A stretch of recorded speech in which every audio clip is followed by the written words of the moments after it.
Chers frères et sœurs de la grande famille du diocèse de Québec, la paix soit avec vous. Une autre année se termine et nous voici déjà arrivés aux portes du temps de Noël et du Nouvel An. L'hiver s'est installé tôt chez nous cette année. Déjà, de bonnes chutes de neige éclairent nos paysages grisonnés, mais ça prend plus que cette blancheur pour éclairer nos vies. Il y a tant d'orages qui grondent dans le monde et qui ébranlent notre espérance en un avenir meilleur. Les médias nous projettent des images de guerre et de famine. Nous voyons en direct l'exode de réfugiés fuyant des zones de combat ou leur pays ravagé par des changements climatiques extrêmes. Et plus près de nous, la pandémie semble vouloir s'installer à demeure, alors que plein de drames bouleversent l'existence de nos communautés et la vie quotidienne de nos concitoyens et concitoyennes. Ne croyez pas pour autant, chers amis, que je tiens à brosser un bilan sombre de cette année et que je viens vous accabler davantage, bien au contraire.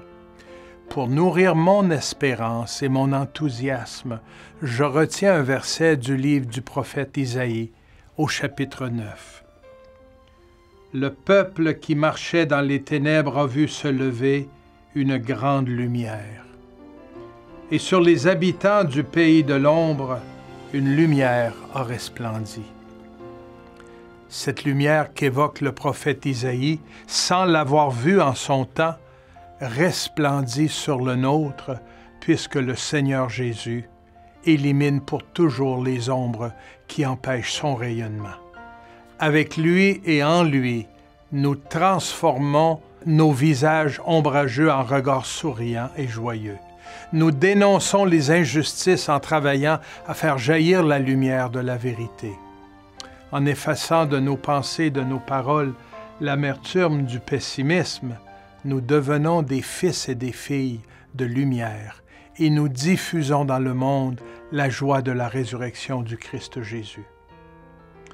Lors de son passage à Québec au mois de juillet dernier, le pape François nous a dit, et je le cite, « Nous découvrons que Dieu s'occupe tendrement de nous. Nous ressentons la proximité de Dieu.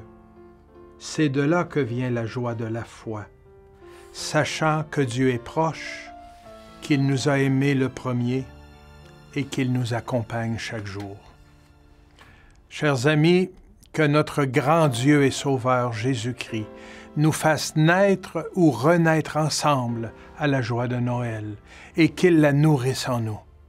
Marchons ensemble dans la lumière du Seigneur. Un très joyeux Noël à vous, à votre famille et à votre communauté chrétienne.